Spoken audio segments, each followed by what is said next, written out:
Hi, I'm Amy Van Weinsberg. And I'm Noel Sharkey, and we have with us today moral philosopher John Sullins. John Sullins is a part of the workshop on Responsible Robotics that Noel and I are co-organizing, which is sponsored by the 4TU Center for Ethics and Technology in the Netherlands. So John, can you tell us a little bit about what you are going to speak about in the workshop?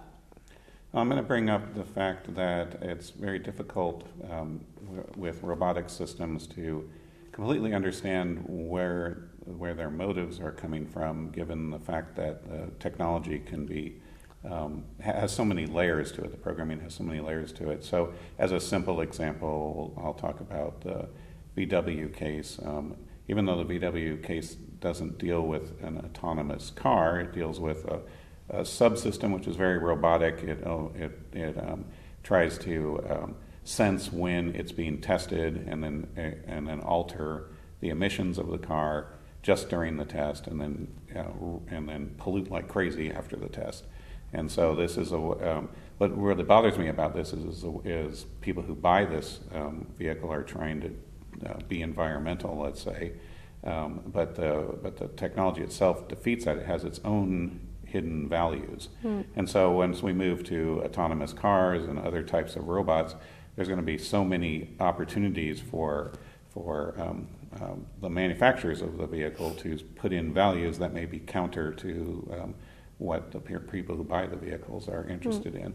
So for instance, like you buy a Tesla, and you could buy one today, and you don't really know what that car is going to be like tomorrow because it's constantly being updated, right? So, and you have no clue what's underneath the software. Yeah, you mentioned the environmental impact as well, and I've heard you speak about that in the last couple of days. Can you say something more about the role that roboticists or robot ethicists should be paying to the environmental considerations? Yeah, that's a big part of robotic ethics that hasn't been completely addressed yet, and that is it's a technology that by its very nature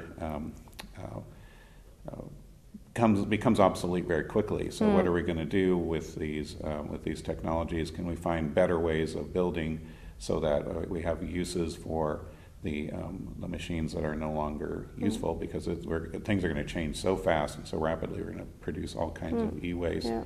And then another aspect about environmental robotics is what role can robots play in environmental protection. So we have drones, and drones can be used for all kinds of nefarious purposes, but they can also be used for really wonderful ways of keeping track of environments and monitoring environments and preserving environments. Right. So John, I have another question for you, a bit more surprising, because you're a general moral philosopher, and I just happen to have personal knowledge of John and know that he's also into martial arts and fencing. And what I want to ask you is how that would feed into your work on morality of robotics. So I think there's a close connection, because martial arts is really about the growth of the martial artist. So your greatest opponent is always yourself within a martial art, and that's who you're always that's who we're always in competition with. So it's about growth, and it's about testing your limits, and it's about finding beauty where there might be ugliness prior.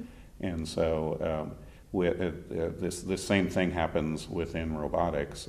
We can take machines that are designed for warfare and ugliness and use the same machines and repurpose them for something more exciting, more beautiful.